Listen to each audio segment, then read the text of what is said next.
Welcome to GTPL news. ముందుగా headlines చూద్దాం.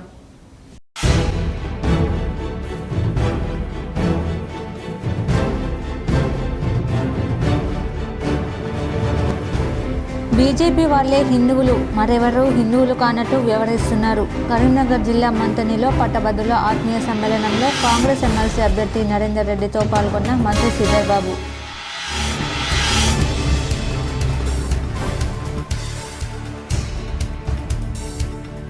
కాంగ్రెస్ ప్రభుత్వం రాహుల్ గాంధీపై విమర్శలు, ఆరోపణలు మానుకోవాలి. కేంద్ర మంత్రి బండి సంజయ్పై కరీంనగర్ కాంగ్రెస్ నేతల ఫైర్.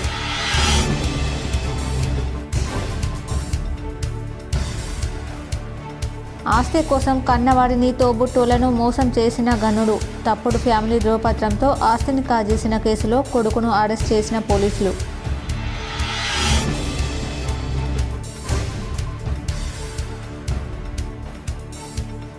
రామగుండంలో జెన్కో విద్యుత్ కర్మాగారం విస్తరణకు అనుమతులు. డిపిఆర్ను అనుమతించి త్వరలో పనులు చేపట్టనున్న పాలకవర్గం.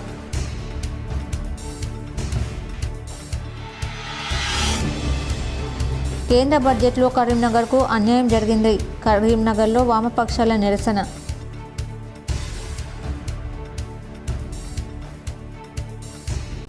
తెలంగాణను సైబర్ సేఫ్ స్టేట్గా మార్చేందుకు మనమంతా కలిసి పనిచేద్దామని ముఖ్యమంత్రి రేవంత్ రెడ్డి పిలుపునిచ్చారు. హైదరాబాద్లోని హెచ్ఐసిసిలో సైబర్ సెక్యూరిటీ బ్యూరో ఆధ్వర్యంలో నేటి నుంచి 2 రోజుల పాటు షీల్డ్ 2025 కాన్క్లేవ్ నిర్వహిస్తున్నారు. సైబర్ నేరాలకు పరిష్కారాలను కనుగొనడమే లక్ష్యంగా జరుగుతున్న ఈ సదస్సును ముఖ్యమంత్రి రేవంత్ రెడ్డి ప్రారంభించారు. అనంతరం కార్యక్రమంలో సీఎం రేవంత్ రెడ్డి మాట్లాడుతూ దేశంలోని సైబర్ సేఫ్టీలో తెలంగాణ రాష్ట్రాన్ని నంబర్ 1గా నిలపడమే ప్రభుత్వం లక్ష్యంగా పెట్టుకుందని తెలిపారు. డిజిటల్ సేఫ్టీ ఫ్యూచర్ గురించి చర్చించేందుకు షీల్డ్ 2025ని నిర్వహించుకున్నట్లు వెల్లడించారు. సైబర్ సెక్యూరిటీ సొల్యూషన్స్ కోసం ఎకోసిస్టమ్ వ్యవస్థను ఏర్పాటు చేసేందుకు ప్రభుత్వం నిపుణులు, ఐటీ సంస్థలతో కలిసి పనిచేయడానికి అన్ని రకాల వనరులు సమకూరుస్తోందన్నారు. తెలంగాణను సెక్యూర్ బిజినెస్ హబ్గా మార్చాలని తెలిపారు. దేశంలో సైబర్ నేరగాళ్లు గత ఏడాది 22,812 కోట్లు దోచుకున్నారని ఒక అంచనా ఉందని, ఇది మన ఆర్థిక వ్యవస్థకు, మన పౌరులకు ముప్పు అని తెలిపారు. ఈ రోజుల్లో ఫేక్ న్యూస్ అనేది మరో ప్రధానమైన ముప్పు అని ఆందోళన వ్యక్తం చేశారు. సోషల్ మీడియాలో తప్పుడు సమాచారంతో సమాజంలో గందరగోళం ఏర్పడుతుందని చెప్పారు. 24/7 సైబర్ హెల్ప్ లైన్ 1930 నంబర్ను అందరికీ షేర్ చేయాలని ప్రతి ఒక్కరిని కోరారు. పూర్తి స్థాయిలో పనిచేసే సైబర్ సెక్యూరిటీ బ్యూరో పౌరులను రక్షించడానికి అంకితమైన సైబర్ క్రైమ్ హెల్ప్ లైన్ ఉన్న అతి కొద్ది రాష్ట్రాల్లో తెలంగాణ ఒకటి చెప్పుకొచ్చారు. గత ఏడాది తెలంగాణలో 7 కొత్త ప్రత్యేక సైబర్ క్రైమ్ పోలీస్ స్టేషన్లను ప్రారంభించినట్లు పేర్కొన్నారు. సైబర్ నేరాల్లో సొమ్ము రికవరీలో సైబరాబాద్ పోలీసులు ముందంజలో ఉన్నారని తెలిపారు. ఒకప్పుడు ఇంట్లో చొరబడి మాత్రమే దోపిడీలు చేసేవారని, నేడు దొంగలు ఎక్కడో ఉండి మన సొమ్మును దొంగిలిస్తున్నారని అన్నారు. నేరాల శైలి మారుతోందని, మార్పులకు అనుగుణంగా ప్రజలు, ప్రభుత్వం మారాలని వివరించారు. మొదటిసారి ఇలాంటి కార్యక్రమాన్ని నిర్వహిస్తున్నందుకు Telangana cyber security bureau, Cyberabad police, society for Cyberabad security కౌన్సిల్ను సీఎం అభినందించారు. 9వ షెడ్యూల్ చట్ట సవరణ చేసి మీ చిత్తశుద్ధిని నిరూపించుకోవాలని కేంద్ర మంత్రి బండి సంజయ్కి టీపీసీసీ నేత మహేష్ కుమార్ గౌడ్ సవాల్ చేశారు.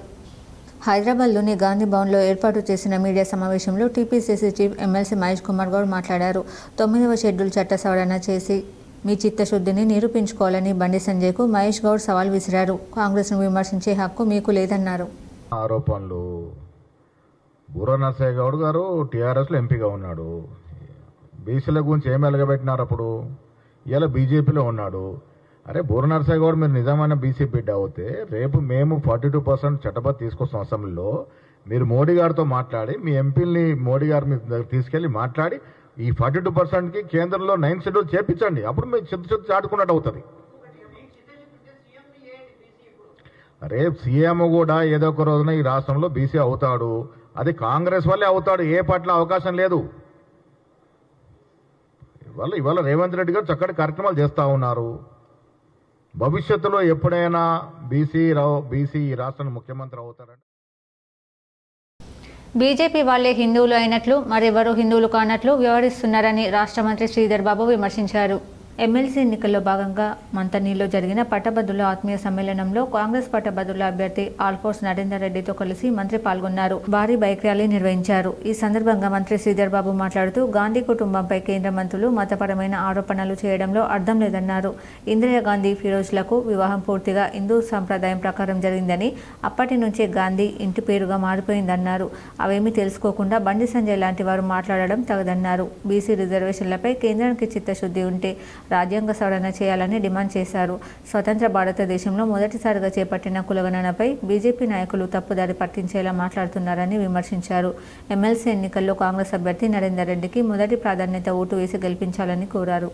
రాష్ట్రంలోని అతిపెద్ద పుణ్యక్షేత్రం వేములవాడ రాజరాజేశ్వర స్వామి ఆలయ జాతర ఈ నెల 25 నుంచి 27 వరకు జరగనుందని, ఈ వేడుకలకు రావాలని CM, deputy CM, TPCC chief పలువురు మంత్రులను ఆలయ అధికారులు, అర్చకులు ఆహ్వానించారు. తెలంగాణ రాష్ట్రంలోని అతిపెద్ద ప్రసిద్ధ పుణ్యక్షేత్రమైన వేములవాడ శ్రీ రాజరాజేశ్వర స్వామివారి దేవస్థానంలో ఈ నెల 25 నుంచి 27 వరకు ఎంతో వైభవోపేతంగా నిర్వహించే మహాశివరాత్రి జాతర వేడుకలకు రావాల్సిందిగా కోరుతూ ముఖ్యమంత్రి రేవంత్ రెడ్డి, ఉప ముఖ్యమంత్రి బట్టి విక్రమార్క, మంత్రులు శ్రీధర్ బాబు, పొన్నం ప్రభాకర్, కోమటిరెడ్డి వెంకటరెడ్డి, ముఖ్యమంత్రి సలహాదారు వేం నరేందర్ రెడ్డి, ఎమ్మెల్సీ పీసీసీ అధ్యక్షులు మహేష్ కుమార్ గౌడ్, ఎంపీ, ఎమ్మెల్యేలకు రాష్ట్ర ప్రభుత్వ విప్, వేములవాడ శాసనసభ్యులు ఆది శ్రీనివాస్, ఆలయ అర్చకులు, అధికారులు మహాశివరాత్రి ఆహ్వాన పత్రికలను మంగళవారం అందజేశారు. అనంతరం ఆలయ అర్చకులు ముఖ్యమంత్రి రేవంత్ రెడ్డికి రాజన్న ప్రసాదం అందజేసి వేద ఆశీర్వదనం అందజేశారు. ఈ సందర్భంగా ముఖ్యమంత్రి రేవంత్ రెడ్డి మాట్లాడుతూ మహాశివరాత్రి జాతరకు వచ్చే భక్తులకు ఎలాంటి ఇబ్బందులు తలెత్తకుండా అన్ని ఏర్పాట్లను త్వరగా పూర్తి చేయాలని అధికారులను ముఖ్యమంత్రి రేవంత్ రెడ్డి ఆదేశించారు. భక్తులకు శీఘ్ర దర్శనం, క్యూలైన్లలో ఎలాంటి ఇబ్బంది తలెత్తకుండా తాగునీటి వసతి, చలువ పందిళ్లు తదితర ఏర్పాట్లు ముమ్మరం చేసి రాజన్న భక్తులకు మెరుగైన వసతులు కల్పించి మహాశివరాత్రి జాతర ఘనంగా నిర్వహించాలని అధికారులకు సూచించారు. ఈ కార్యక్రమంలో ఈఓ కె వేణూర్, ఏఓ బ్రహ్మణ్య శ్రీనివాస్, అర్చకులు చంద్రగిరి శరత్, గోపన్న చందు, మామిడిపల్లి శరత్, వెంకన్న తదితరులు ఉన్నారు. కోరుట్లలో ఎమ్మెల్సీ అభ్యర్థులకు మద్దతుగా కోరుట్ల బీజేపీ పట్టణ శాఖ ఆధ్వర్యంలో పట్టభద్రుల జిల్లా కన్వీనర్ బోగస్ శ్రావణికి ప్రచారం నిర్వహించారు. జగిత్యాల జిల్లా కోరుట్ల పట్టణంలో ఈరోజు ఉదయం భారతీయ జనతా పార్టీ జిల్లా అధ్యక్షులు రాచకొండ యాదగిరి బాబు ఆదేశాల మేరకు కోరుట్ల పట్టణ అధ్యక్షులు బింగి వెంకటేష్, కోరుట్ల నియోజకవర్గ convener, teachers MLC convener Sudhaveni Mahesh ఆధ్వర్యంలో ఉదయం 6 గంటలకి వాకర్స్కి సంబంధించిన వారితో Kerala ground, railway track, college ground, indoor stadium, మైఫీర్ జిమ్ క్లబ్, ఛాయా పే చర్చ భాగంగా అభ్యర్థులు టీచర్స్ ఎమ్మెల్సీ మల్క కుమరయ్య, పట్టభద్రుల ఎమ్మెల్సీ అంజిరెడ్డికి మద్దతుగా ప్రచారం చేయడం జరిగింది. ఈ ప్రచార కార్యక్రమంలో పట్టభద్రుల జిల్లా కన్వీనర్ బోగస్ శ్రావణి, ఉపాధ్యాయుల ప్రభారి రంజిత్ మోహన్జీ, కన్వీనర్ వడ్డేపల్లి శ్రీనివాస్, పట్టభద్రుల నియోజకవర్గం కన్వీనర్ దొనికిల నవీన్, పట్టణ teachers MLC convener Akkenapalli Venkataramana, BJYM రాష్ట్ర కార్యవర్గ సభ్యుడు సాడిగే మహేష్ తదితరులు పాల్గొన్నారు. ఆస్తి కోసం కన్నవారిని, తోబుట్టోలను మోసం చేసిన ఘటన కరీంనగర్లో వెలుగులోకి వచ్చింది. వివరాలు ఇలా ఉన్నాయి. కరీంనగర్లో గ్రానైట్ వ్యాపారం నిర్వహించి కరీంనగర్ చుట్టుపక్కల ఆస్తులు కూడబెట్టిన జోడపల్లి సుబ్బారెడ్డి 2014లో మృతి చెందారు. ఆయనకు భార్య కృష్ణకుమారి, కొడుకు ప్రదీప్ రెడ్డి, కూతురు సుచరిత ఉన్నారు. తండ్రి పేరిట ఉన్న ఆస్తిని కాజేసేందుకు కొడుకు తప్పుడు పత్రాలు సృష్టించి తండ్రి డెత్ సర్టిఫికెట్ తీసుకుని ఘరానా మోసానికి పాల్పడ్డాడు. కొడుకుతో పాటు అందుకు సహకరించిన 6గురిపై కేసు నమోదు చేశారు. అందులో ఉద్యోగులు సైతం ఉన్నారని, ప్రస్తుతం కొడుకుతో పాటు 2ని అరెస్ట్ చేసి రిమాండ్కు తరలించినట్లు కరీంనగర్ 1 టౌన్ సీఐ బిల్లా కోటేశ్వర్ తెలిపారు. కాంగ్రెస్ ప్రభుత్వంపై రాహుల్ గాంధీపై విమర్శలు, ఆరోపణల నేపథ్యంలో కరీంనగర్ ఎంపీ, కేంద్ర మంత్రి బండి సంజయ్ తీరుపై కాంగ్రెస్ నేతలు ఫైర్ అయ్యారు. కరీంనగర్లో కాంగ్రెస్ నేతలు నూడా చైర్మన్ కోమటిరెడ్డి నరేందర్ రెడ్డి మీడియాతో మాట్లాడుతూ దేశంలో అత్యంత అసమర్థ ఎంపీల లిస్టు తీస్తే అందులో మొదటి స్థానంలో బండి సంజయ్ ఉంటాడని ఆరోపించారు. రాష్ట్ర మంత్రులు, ఎమ్మెల్యేల పనితీరుపై మాట్లాడే నైతిక హక్కు బండి సంజయ్కి లేదన్నారు. 8 మంది ఎంపీలలో 8 మంది ఎమ్మెల్యేలలో ఏ ఇద్దరికైనా సఖ్యత ఉందా అని ప్రశ్నించారు. ఎమ్మెల్సీ ఎన్నికలలో ఓటు అడిగే నైతిక హక్కు బీజేపీకి లేదని, కేసీఆర్ ఈ రాష్ట్రాన్ని అప్పుల పాలు చేస్తే మోడీ ఈ రాష్ట్రంపై కక్ష సాధింపు చర్యలు చేస్తున్నారని విమర్శించారు. సీఎం రేవంత్ రెడ్డి భజన చేయకపోతే బండి సంజయ్కి నిద్ర పట్టదని, బండి లాంటి వారు ఎన్ని తొండి ప్రయత్నాలు చేసినా రాబోయే 20 ఏళ్లు కాంగ్రెస్ ప్రభుత్వం అధికారంలో ఉంటుందని నరేందర్ రెడ్డి స్పష్టం చేశారు. భారతీయ జనతా పార్టీకి ఈ దేశంలో కుట్రలు, కుతంత్రాలు, ప్రజాస్వామ్యాన్ని కూనీ చేయడం అనేది వెన్నతో పెట్టిన విద్య. అందులో భాగంగానే ఇలా బండి సంజయ్ కుమార్ అంటేనే కేంద్ర సహాయ మంత్రి, రాష్ట్ర ప్రభుత్వం సంబంధించి ఎమ్మెల్యేలు చీలిక ఉందని రకరకాలుగా మాట్లాడుతూ ఉన్నాడు. రాష్ట్రాల వారీగా కులగణనకు భాజపా అనుకూలమని ఆ పార్టీ ఎంపీ ఈటెల రాజేందర్ అన్నారు. రాష్ట్రంలో బీసీల జనాభా ఎందుకు తగ్గిందో సీఎం రేవంత్ రెడ్డి చెప్పాలని డిమాండ్ చేశారు. హైదరాబాద్లో ఈటెల మీడియాతో మాట్లాడారు. కులగణనపై కాంగ్రెస్ ప్రభుత్వానికి చిత్తశుద్ధి లేదు. కేంద్ర ప్రభుత్వం తెలంగాణకు భారీగా నిధులు ఇచ్చింది. రామగుండం ఎరువుల పరిశ్రమకు 6,300 కోట్లు మంజూరు చేసింది. కాజీపేటలో రైల్వే కోచ్ ఫ్యాక్టరీ ఏర్పాటు చేస్తుంది. మేడ్ ఇన్ ఇండియాకు ప్రాధాన్యం ఇస్తుంది. సూక్ష్మ చిన్న పరిశ్రమలకు 1,000 కోట్ల రుణాలు మంజూరు చేస్తుంది. బయ్యారంలో రాష్ట్ర ప్రభుత్వమే ఉక్కు పరిశ్రమను ఏర్పాటు చేయొచ్చు కదా, ప్రజలకు ఉపాధి కల్పించేందుకు రాష్ట్ర ప్రభుత్వమే పరిశ్రమ పెట్టొచ్చు కదా అని ఈటెల రాజేందర్ వ్యాఖ్యానించారు. పెద్దగట్టు లింగమంతుల స్వామికి ఎమ్మెల్సీ కవిత బోనం సమర్పించారు. పెద్దగట్టులో మంగళవారం బోనం ఎత్తుకొని లింగమంతుల స్వామిని దర్శించుకున్నారు. ఈ కార్యక్రమంలో తలసాని శ్రీనివాస్ యాదవ్, మాజీ ఎమ్మెల్యే భూపాల్ రెడ్డి, నోముల భగత్, మాజీ ఎంపీ బడుగుల లింగయ్య యాదవ్, మాజీ corporation chairman Dudimetla Balaraju Yadav, BRS నాయకులు తదితరులు పాల్గొన్నారు. రామగుండంలో జెన్కో విద్యుత్ కర్మాగారం విస్తరణకు అనుమతులు పొందింది. డిపిఆర్ను ఆమోదించి త్వరలో పాలకవర్గం పనులు చేపట్టనుంది. పెద్దపల్లి జిల్లా రామగుండం జెన్కో విద్యుత్ కేంద్రం విస్తరణకు పాలక మండలి అనుమతులు మంజూరు చేసింది. మూసివేతకు గురైన ఈ ప్లాన్ను 13,331 కోట్ల వ్యయంతో 800 మెగావాట్ల విద్యుత్ కేంద్రాన్ని కొత్తగా నిర్మించనున్నారు. 50 ఏళ్ల క్రితం రామగుండంలో 62.5 మెగావాట్ల విద్యుత్ కేంద్రాన్ని నిర్మించారు. కేంద్ర పర్యావరణ శాఖ విధించిన నిబంధనల ప్రకారం గత ఏడాది ఈ ప్లాన్ను మూసివేశారు.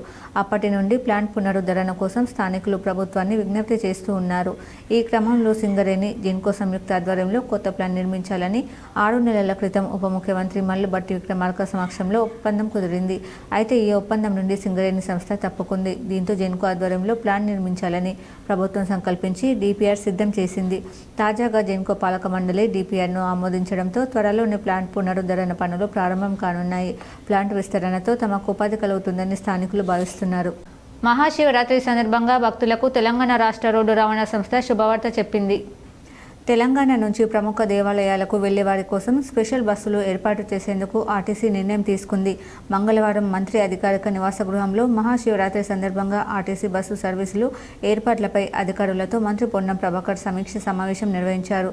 మహాశివరాత్రి సందర్భంగా భక్తులు అధికంగా వెళ్లే వేములవాడ, శ్రీశైలం, ఏడుపాయల, కీసర, పాలకుర్తి దేవాలయాలకు వెళ్లే భక్తులకు ఇబ్బందులు కలగకుండా ఆర్టీసీ ప్రత్యేక బస్సులు నడిపించాలని మంత్రి పొన్నం ప్రభాకర్ ఆదేశాలు ఇచ్చారు.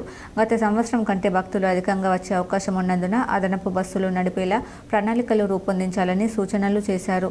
బస్టాండ్ల వద్ద అధిక రద్దీ ఉన్నప్పుడు ప్రయాణికులు ఇబ్బందులు పడకుండా ఆర్టీసీ ప్రత్యేక అధికారులను ఏర్పాటు చేయాలని ఆదేశించారు. ఈ సమావేశంలో RTC MD Sajjanar, ED Munishekar, CTM Sridhar, finance advisor Vijaya Pushpa తదితరులు పాల్గొన్నారు. కేంద్ర బడ్జెట్లో కరీంనగర్కు అన్యాయం జరిగిందని వామపక్షాలు నిరసన చేపట్టాయి. బడ్జెట్ సవరించి నిధులు కేటాయించకుంటే ఎంపీ రాజీనామా చేయాలని డిమాండ్ చేశాయి.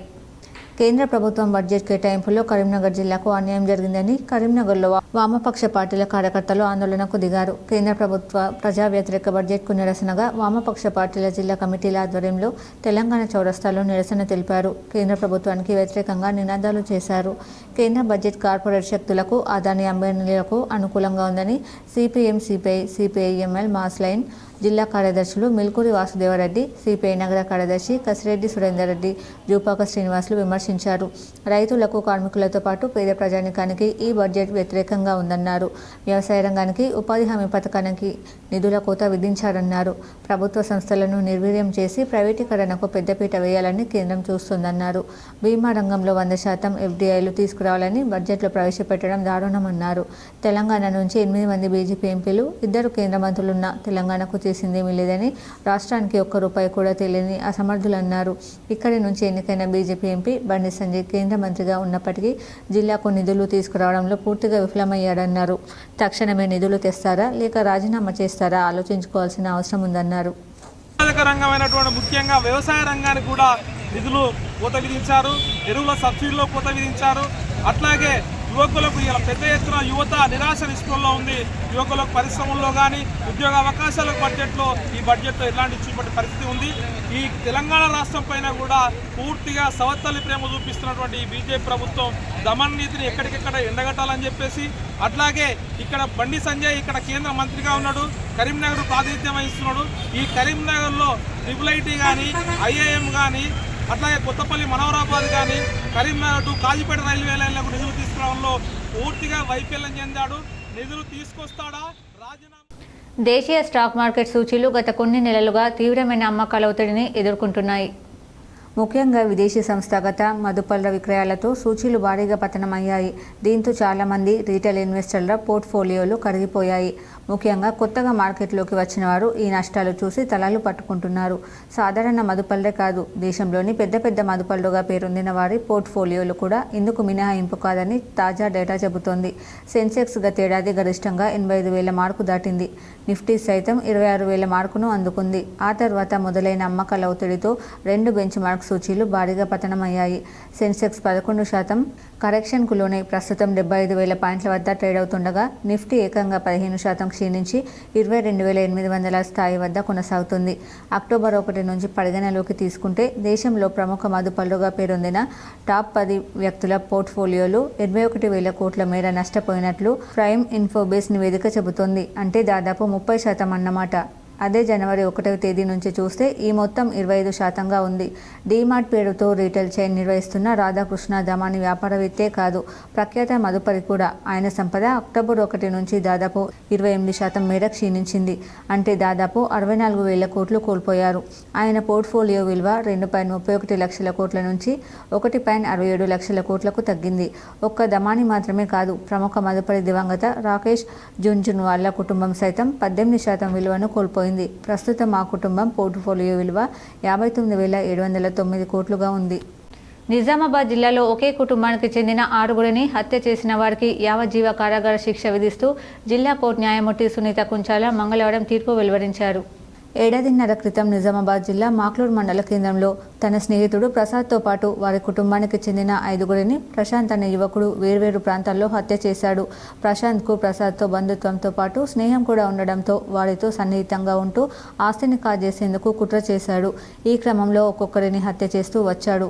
ఈ ఘటన అప్పట్లో తీవ్ర కలకలం రేపింది. ఈ కేసులో నిందితుడు ప్రశాంత్ సదాశివనగర్ మండలం బూంపల్లిలో ఒక హత్య వెలుగు చూడగా పోలీసులు దర్యాప్తు చేపట్టి మాక్లూర్ మండల వాసిగా గుర్తించారు. ఆ తర్వాత వేర్వేరు ప్రాంతాల్లో ప్రసాద్ కుటుంబ సభ్యుల మృతదేహాలు లభించాయి. చివరగా సోహం బ్రిడ్జ్ కింద ఓ శవాన్ని గుర్తించిన పోలీసులు ప్రశాంత్ హత్యలకు పాల్పడినట్లు నిర్ధారణకు వచ్చారు. 6గురి హత్య కేసులో ప్రశాంత్తో పాటు అతడికి సహకరించిన తల్లికి సైతం న్యాయమూర్తి యావజ్జీవ కారాగార శిక్ష విధిస్తూ తీర్పు వెలువరించారని పబ్లిక్ ప్రాసిక్యూటర్ రాజేశ్వర్ బలంగా వాదనలు వినిపించారు. రాష్ట్రంలో సంచలనం సృష్టించినటువంటి 6 మర్డర్ కేసుల్లో నేడు 2 కేసులలో తీర్పు రావడం జరిగింది. నిజామాబాద్ జిల్లా జడ్జి శ్రీమతి కుంచాల సునీత గారు నేడు తీర్పు వెలువరించడం జరిగింది.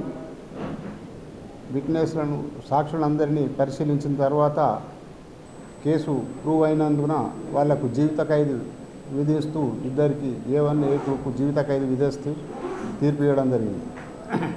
జీవిత ఖైదుతో పాటు 2,000 రూపాయల జుర్మానా, 2,000 రూపాయల జుర్మానా కట్టని పక్షంలో మళ్ళీ 6 నెలలు జైలు శిక్ష. అంతేకాకుండా సాక్ష్యాలను తారుమారు చేయాలని ప్రయత్నించిన దాంట్లో 7 సంవత్సరాలు జైలు శిక్ష, దానిలో కూడా 1,000 రూపాయల జుర్మానా విధించడం జరిగింది.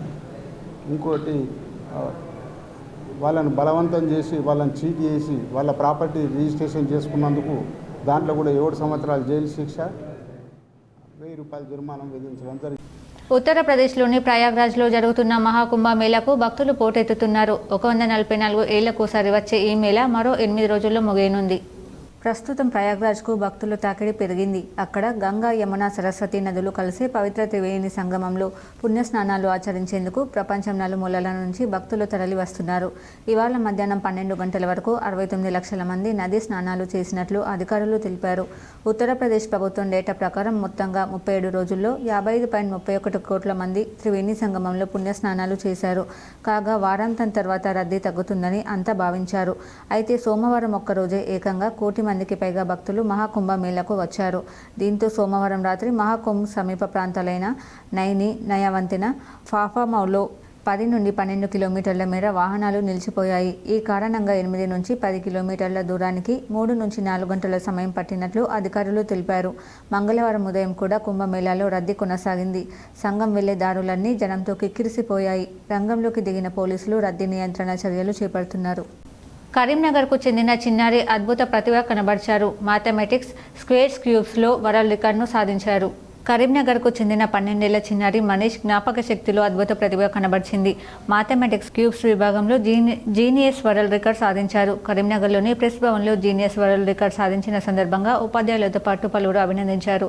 రికార్డ్ సాధించడానికి సహకరించిన ట్యూషన్ సార్ వేణుకుమార్కు ధన్యవాదాలు తెలిపారు. చిన్నారి జీవితంలో మరెన్నో ప్రపంచ రికార్డులు సాధించాలని ఆకాంక్షిస్తున్నట్లు మనీష్ తెలిపారు. మ్యాథమెటిక్స్లో ఇంట్రెస్ట్ ఉంది, అందుకే నేను ఇవన్నీ నేర్చుకొని వాళ్ళ రికార్డ్ హోల్డర్ అయ్యాను. ఎమ్మెల్సీ ఎన్నికలలో కాంగ్రెస్ జెండాను ఎగురవేసే విధంగా కృషి చేయాలని పెద్దపల్లి ఎమ్మెల్యే చింతకుంట విజయరమణారావు పిలుపునిచ్చారు.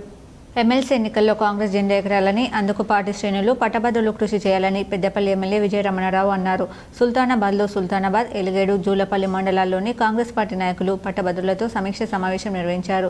ప్రతి ఒక్క పట్టభద్రుని ప్రభుత్వం చేపట్టిన సంక్షేమ అభివృద్ధి పథకాలను వివరించి కాంగ్రెస్ పార్టీ అభ్యర్థి ఆల్ఫోర్స్ నరేందర్ రెడ్డికి మొదటి ప్రాధాన్యత ఓటు వేసే విధంగా ప్రచారం నిర్వహించాలని సూచించారు. వార్తలు ముగించే ముందు హెడ్లైన్స్ మరోసారి.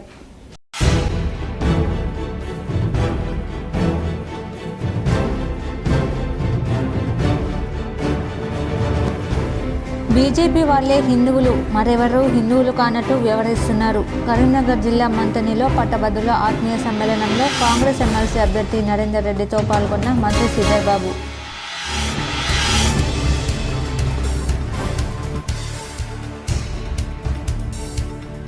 కాంగ్రెస్ ప్రభుత్వం రాహుల్ గాంధీపై విమర్శలు, ఆరోపణలు మానుకోవాలి. కేంద్ర మంత్రి బండి సంజయ్పై కరీంనగర్ కాంగ్రెస్ నేతల ఫైర్.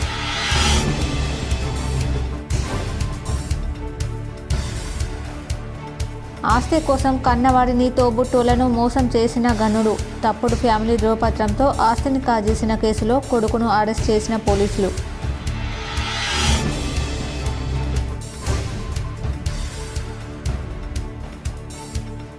రామగుండంలో జెన్కో విద్యుత్ కర్మాగారం విస్తరణకు అనుమతులు.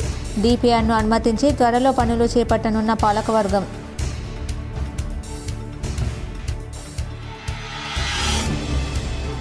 కేంద్ర బడ్జెట్లో కరీంనగర్కు అన్యాయం జరిగింది. కరీంనగర్లో వామపక్షాల నిరసన.